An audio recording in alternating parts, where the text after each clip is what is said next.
Senhores, sejamos todos bem-vindos e bem-vindas a mais uma aula de metodologia científica, onde trabalharemos sobre as normas gerais para a apresentação dos trabalhos acadêmicos. E nesta aula nós vamos ver algumas dicas de como você vai se portar, qual vai ser sua postura diante da sala de aula, para podermos fazer uma boa apresentação, né? E também qual vai ser a estrutura do seu trabalho, certo?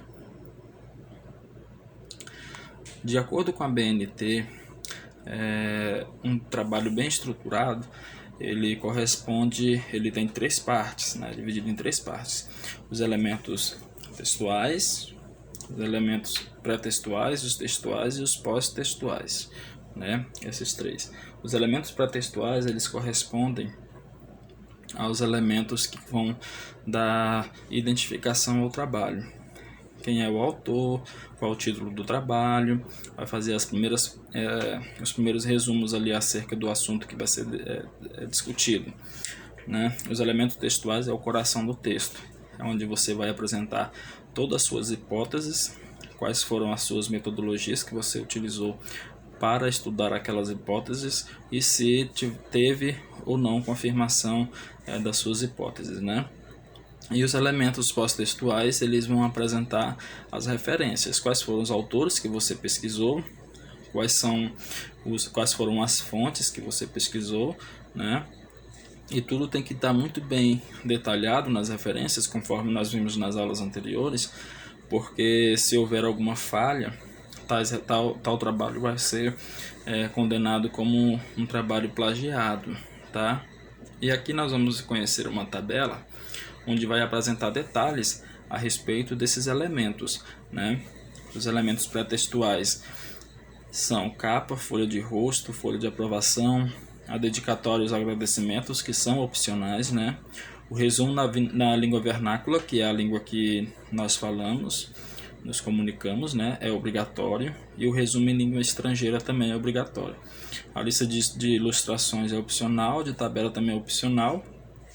E o sumário, ele é obrigatório, porque ali vai ser elencado os assuntos e com a sua devida página onde ele foi colocado, né? O resumo em língua estrangeira, quando o aluno for fazer, é necessário que ele tenha muito cuidado. Por quê?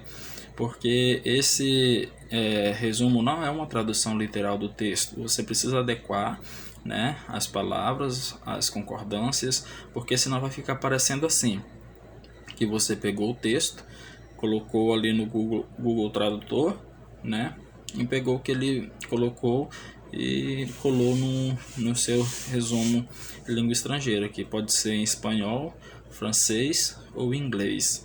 Isso não pode acontecer porque algumas palavras sofrem muitas variações de regiões para regiões, né? E às vezes uma palavra que aqui no Brasil significa uma coisa, lá nos Estados Unidos pode significar outra. Então é necessário ter essa adequação, tá? E uma boa observação em relação aos elementos pré-textuais é que eles participam, né, da contagem do número de páginas, porém eles não são paginados, tá? E os elementos textuais correspondem àquela antiga história lá do ensino fundamental, introdução, desenvolvimento, conclusão, né? E é ali onde você vai colocar a sua justificativa do porquê você está estudando aquele assunto, qual a importância daquele assunto para o dia a dia das pessoas, né? Quais são os seus objetivos que você deseja alcançar, qual a sua metodologia, como foi que você conseguiu desenvolver o seu trabalho. Foi em uma pesquisa de campo, você fez somente pesquisa bibliográfica, você fez entrevistas, né? Então é necessário detalhar aí quais foram as suas ações diante da produção do trabalho, né? E dentro disso você tem que desenvolver o assunto, né? Falar qual é a importância do assunto, os principais dados, estatísticas é muito importante também, tá? E essa parte textual, ele participa da contagem de páginas, né? E são paginados. Se você não colocar as páginas nessas páginas dos elementos textuais, o seu trabalho vai ser invalidado, tá? E os elementos pós-textuais correspondem às referências bibliográficas, onde você vai colocar ali todas as fontes que você pesquisou de forma devida, né, e correta. Vamos ter os apêndices e os anexos. O que são os apêndices? Os apêndices são aqueles arquivos que você produziu. Por exemplo, você fez uma pesquisa, né, uma pesquisa de campo, uma entrevista com 100 pessoas para conseguir ter uma estatística relacionada ao assunto. E você quer apresentar essa estatística, essa pesquisa, então você vai lá e coloca como apêndice, porque você produziu. Os anexos são os documentos que são produzidos por outros autores, né, que já foram publicados. Então, se você, por exemplo, quer pegar um texto, uma tabela, se você quer pegar uma ilustração de outro autor, então você deve colocar e referenciar de onde é a fonte daquela tabela, tá? Daquele anexo, certo? E participam também da contagem do número de páginas, tá? E também são paginados esses, certo? Então aqui, os elementos pré-textuais, nós vamos detalhar um pouco o que é cada um, né? A capa é a parte ali da proteção externa do trabalho, onde você vai colocar as primeiras informações do trabalho, como o seu nome, a instituição, né? A instituição primeiro, depois o seu nome, o título do trabalho, o mês e o ano e a cidade que você está elaborando o trabalho. Porque se caso o seu trabalho for servir como referência para outro acadêmico, ele precisa saber o local e a data para colocar corretamente na sua referência bibliográfica, tá? A folha de rosto contém basicamente as mesmas informações da capa, só que com um pouco de detalhes a respeito do trabalho, né? Quem foi o seu orientador, destinado a qual disciplina aquele trabalho está sendo desenvolvido, tá? E deve também conter a data e o ano de publicação, tá? E o local. E os resumos é como eu falei, né? Ali você vai colocar num quantitativo de 250 palavras, não pode passar dessa quantidade, é uma norma, tá? Passou dessa quantidade já deixa de ser um resumo, e você precisa colocar ali as principais ideias, as principais defesas do seu trabalho, tá? Sobre o que você está falando, sobre os métodos que você usou para desenvolvê-lo, tá? E o mesmo você vai fazer na língua estrangeira, tá? Um resumo é um resumo, não pode ser algo muito extenso, certo? O sumário, ele é uma configuração do trabalho que vai elencar ali os assuntos pela sua ordem de edição, né? Conforme você vai editando o seu trabalho, você precisa colocar no sumário quais foram as temáticas que foram discutidas ao longo do tempo, tá? Ao longo do trabalho. E nisso, você precisa numerar as páginas, porque facilita muito a vida do leitor ele olhar no sumário e observar que assunto tal está na página tal. Você, como leitor ou leitora, você que já teve aqueles livros didáticos de história do tamanho de uma bíblia, podem perceber a importância do sumário, né? Os elementos textuais, eles são basicamente divididos entre a introdução, desenvolvimento e a conclusão. Dentro do desenvolvimento pode haver algumas subdivisões de temas, né? A depender do tema que você está utilizando, trabalhando, pode haver uma extensão, né, maior do que você imaginou, e ali você pode dividir isso como subtítulos, né? Só que tem um detalhe: os subtítulos eles precisam aparecer também no sumário, tá bom? Para que fique algo bem estruturado e bem elaborado também. A introdução é a parte inicial do texto e deve constar a delimitação do assunto, né? Já o desenvolvimento é caracterizado ali pela justificativa, metodologia, os objetivos gerais e específicos, né? E consiste na apresentação de forma clara e sucinta, ou seja, resumida, né? do assunto, isso na justificativa, tá? Porque o desenvolvimento ele é para ser desenvolvido, não importa quantas páginas você vai usar, tá? Desde que você seja um aluno que saiba aplicar bem o seu conhecimento a respeito, né? Não importa a quantidade de páginas, tá? A menos que a instituição determine quantas páginas você pode usar, e também já é outro critério, mas varia muito de instituição para instituição. E as conclusões, elas consistem ali na sua opinião em relação à sua pesquisa, né? Quais foram as suas considerações a respeito daquilo.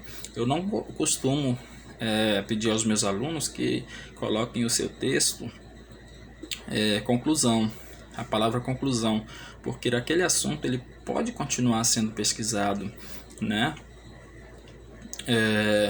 E se você coloca conclusão, é como se você estivesse delimitando aquele texto, aquele trabalho, como se ninguém mais pudesse pesquisar sobre aquilo, certo?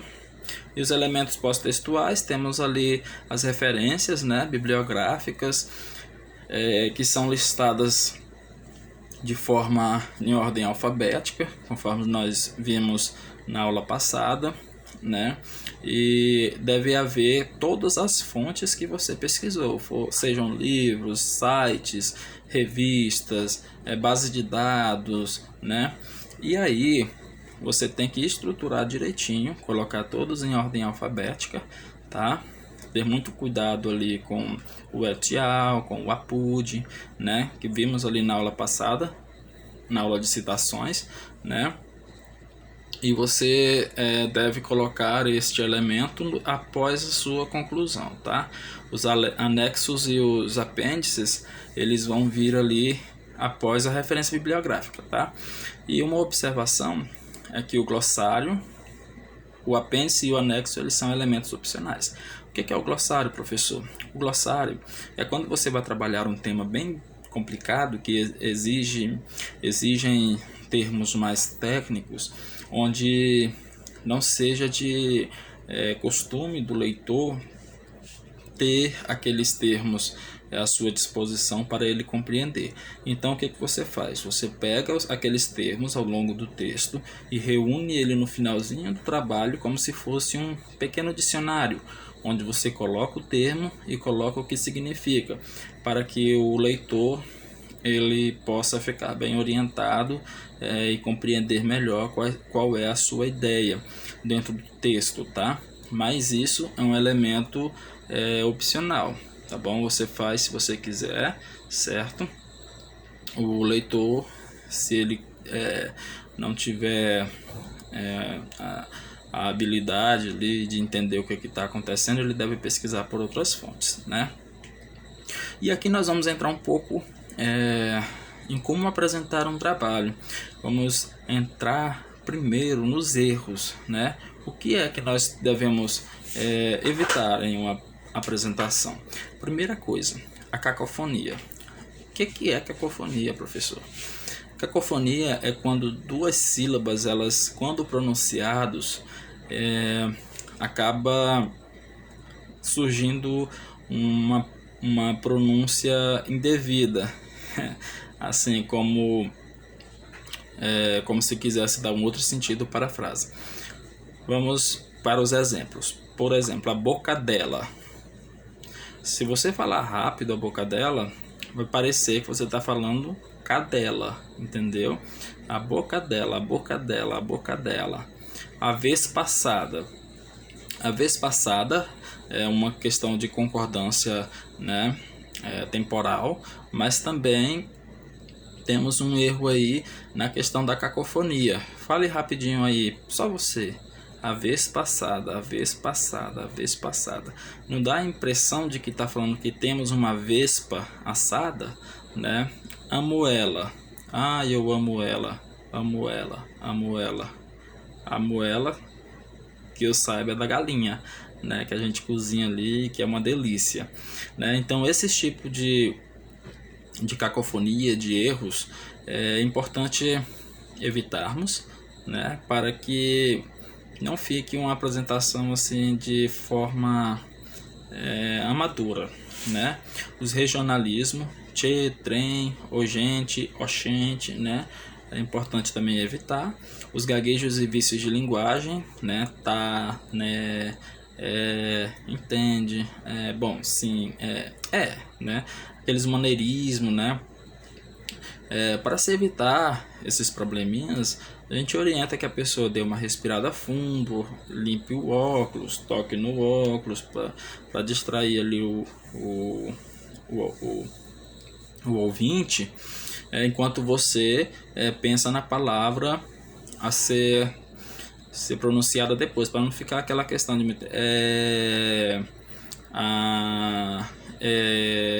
né? Termos chulos e vulgares, como troço, saco, droga, panaca, babaca. Algumas gírias elas também são evitadas, né?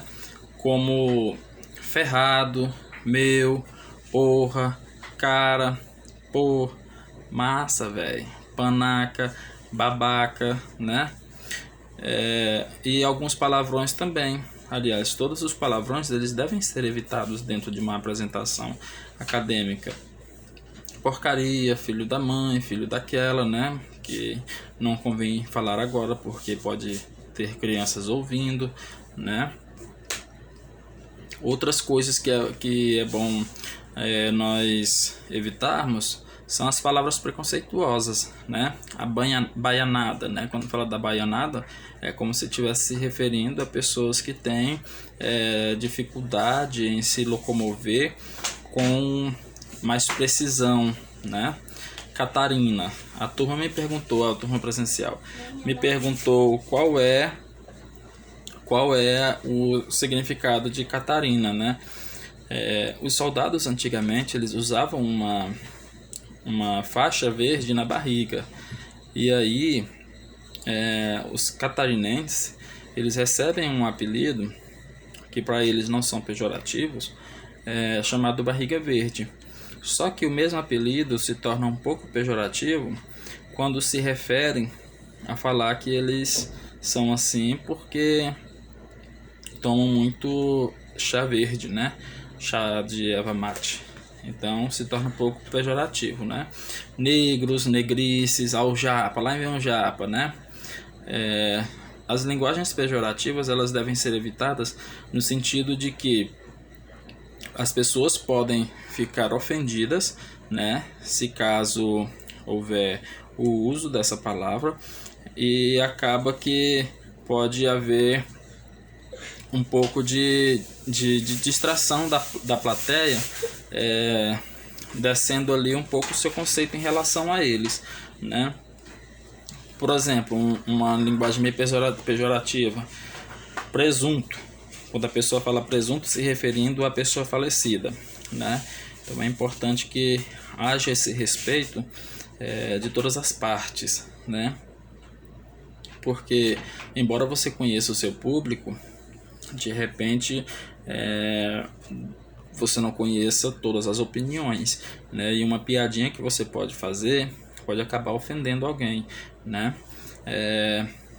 Expressões desgastadas pelo uso, né? Pessoal, eu queria dizer, minha gente, meu povo, né? Isso parece discurso político, né? Parece aqueles discursos de comício, né? Então vamos evitar, porque um acadêmico, um cientista, ele tem palavras mais bonitas para direcionar para o seu público, né? Você usar aquelas expressões íntimas com o seu público, querido, ô guri, meu irmão, não minha filha, ô meu jovem, companheiro é companheiro, né? Fala campeão, tu é fera, amigo, e colega, não, mas isso é enjoativo. E quando fala aquela pessoa, vem cá minha flor, não tem um jeito assim bem irônico, sarcástico, às vezes até uma certa falsidade vindo da pessoa. Pelo menos eu sinto isso, eu não sei se vocês sentem dessa forma. Coloquem aí nos comentários da página do Colégio Sistema e vamos dialogar a respeito disso, né? expressões coloquiais. Ah, sei lá, de repente até é uma boa, né? Então, assim, essas expressões, elas dão a entender de que você não está inteirado por dentro do assunto, né? Aquelas repetições, demais, demais. Claro, claro, claro, claro. Não, não, é isso mesmo. Não, vamos evitar essas expressões para que não dê o entender que você tem pouca criatividade, tá? É importante que nós saibamos pronunciar alguns termos para que a pessoa saiba que nós estamos vindo de uma academia mesmo, né? Estamos vindo de uma instituição que trabalha a educação e o ensinamento do profissional com muita eficiência, né? E temos alguns termos que usamos ao longo do dia que precisamos deixar de usar. Por exemplo, o elo de ligação, né? Um elo, vocês sabem o que é o elo? Elo é aquela bolinha da corrente, né? Então, se é um elo, já é de ligação, já está ligado ali, né? Acabamento final. Por que acabamento final é errado?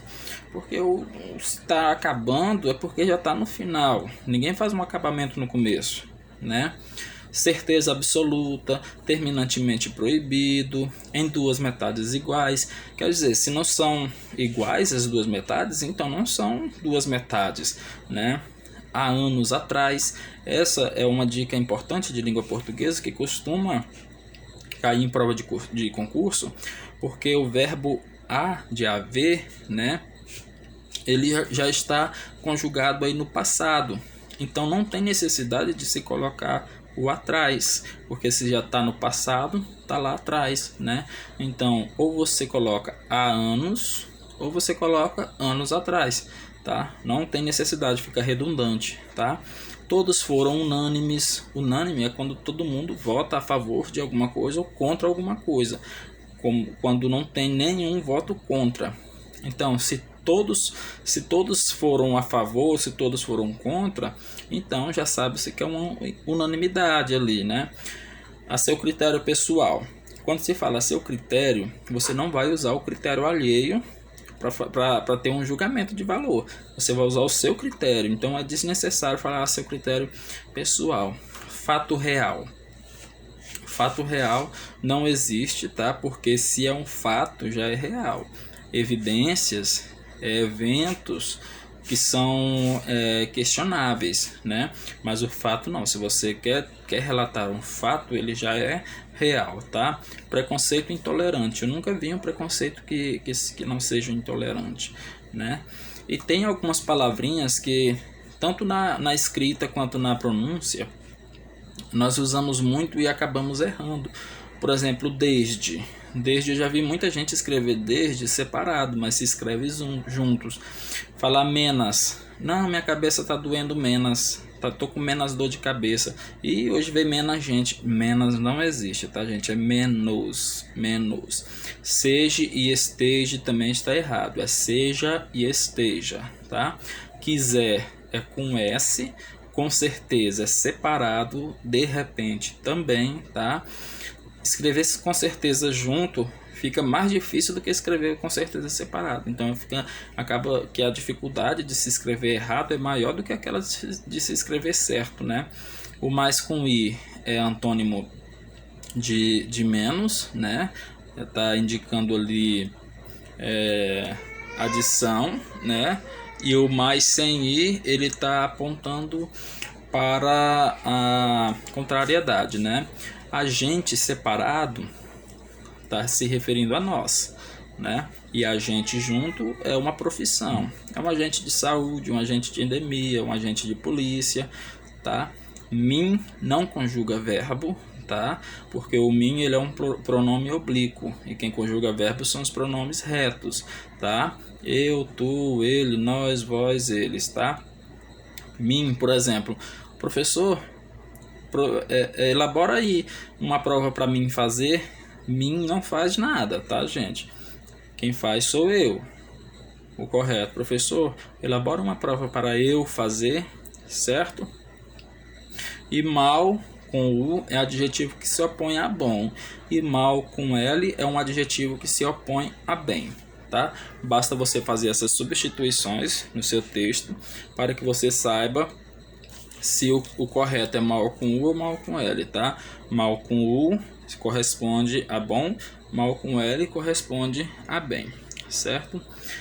Agora umas dicas bem importantes de como você se portar, tá? Já que nós falamos dos erros, agora nós vamos falar de como você deve ser estratégico ao ponto de utilizar as melhores posturas para ter uma boa apresentação. Seja natural ao falar em público, não fique desesperado. Se você está nervoso, tenha em mãos uma caneta, alguma coisa que vá distrair o seu nervosismo, tá? Mas não fique com aquela tremedeira, não pegue aquele papel do tamanho do mundo para fazer leitura lá na frente. Você quer fazer algumas anotações?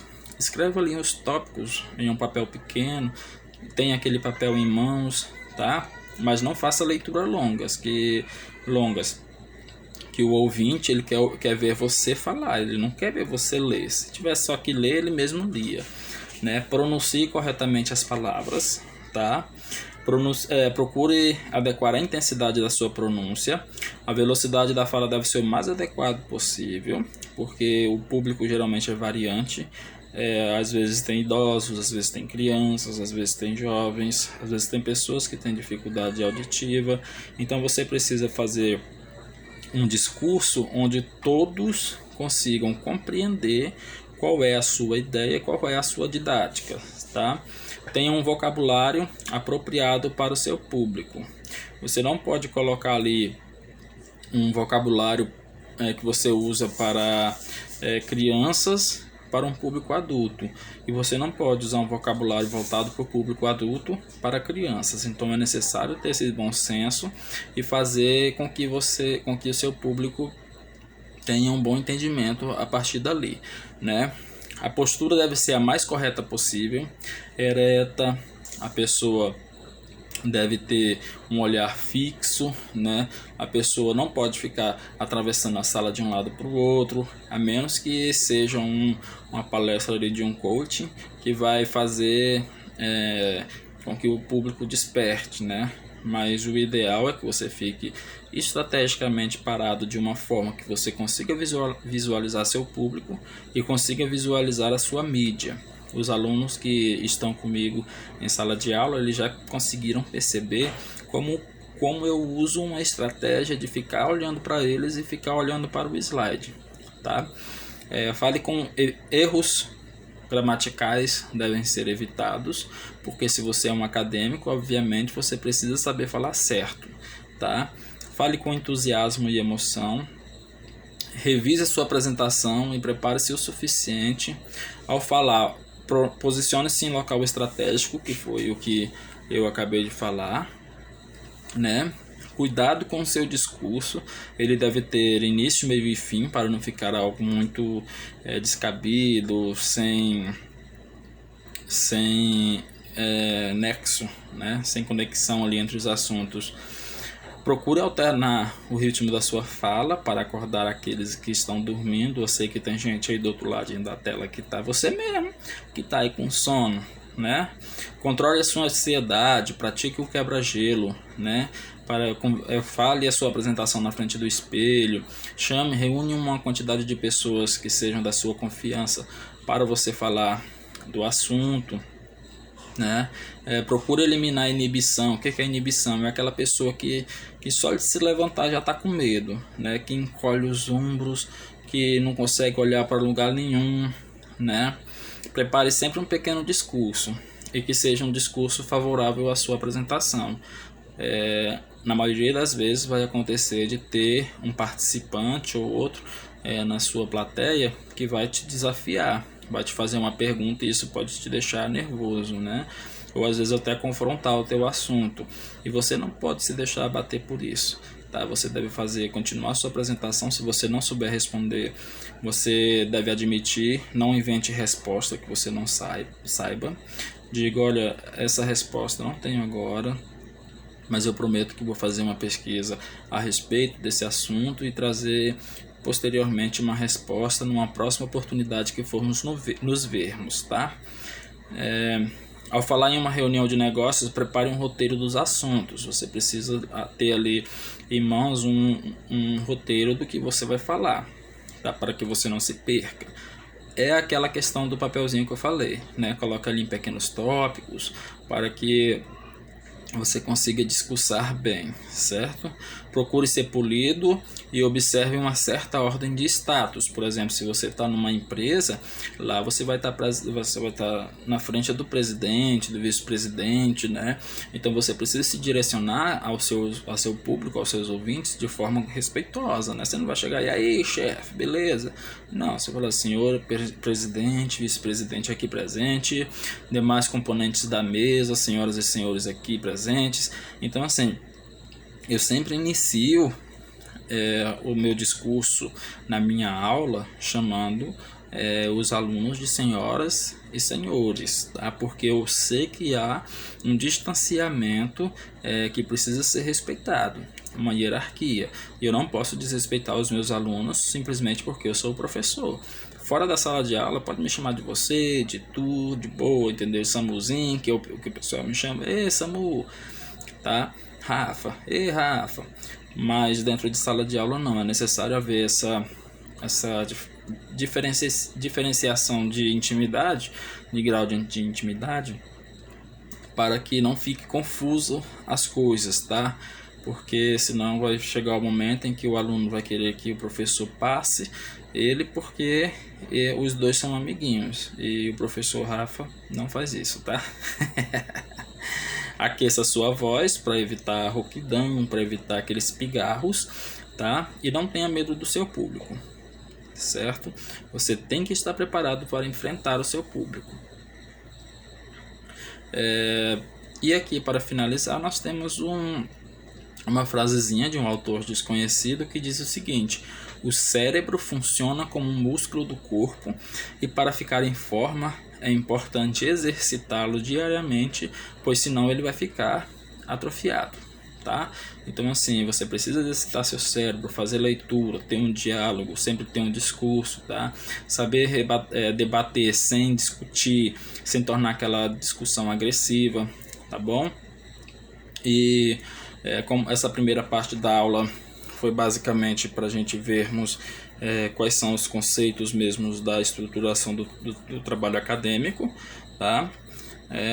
E eu iria fazer uma aula prática com vocês. Eu vou tentar fazer ainda, estudar uma forma aqui de fazer essa aula prática, tá? Para que vocês aprendam a formatar aí o trabalho dentro das normas da ABNT no Word, né? Que é um aplicativo aí do Office da Microsoft que muita gente tem acesso, tá bom? No mais é isso. Tenham uma boa tarde, uma boa noite ou um bom dia, né? E vamos seguindo na fé e força, guerreiros. Forte abraço.